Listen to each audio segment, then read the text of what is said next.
Alors, petite chronique sur la nomenclature, c'est des notions STE. Bien, premièrement, n'oublie pas d'apprendre tes ions polyatomiques. Donc, c'est ceux qui sont ici qui peuvent être demandés à l'examen. Les préfixes. Donc, si j'ai 1, 2, 3, qu'est-ce que c'est? Jusqu'à 10. Et puis ça, c'est des petits noms, puis il y a toujours des exceptions. Fait que, par exemple, azote, c'est nitrure. Carbone, carbure. Hydrogène, c'est hydrure. Oxygène, oxyde. Phosphore, c'est phosphure. Et soufre, c'est sulfure. Donc ça, ce sont les exceptions que tu vas apprendre par cœur pour l'examen. Faites les exercices. Pèsez sur pause. Écoutez la vidéo. #mœurs.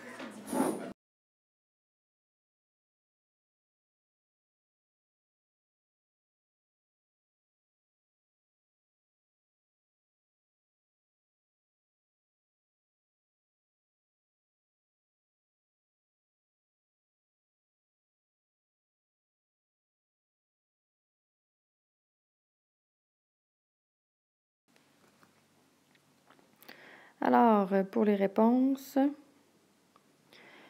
pour le KBr, c'est du bromure. N'oublie pas qu'on nomme toujours le deuxième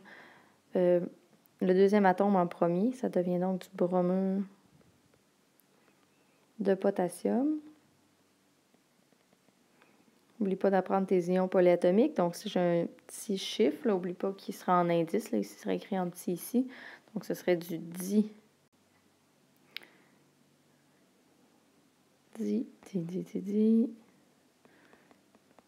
nitrite de sodium. Donc, le contraire, ici, j'aurais eu NH4,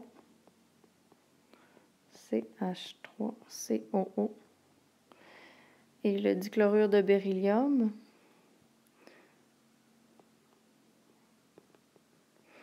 assure-toi, dans la section STE, il va y avoir beaucoup d'ions polyatomiques là, mêlés à la nomenclature.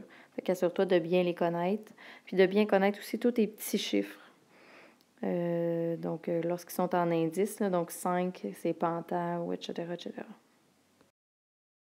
C'est le problème sur pause.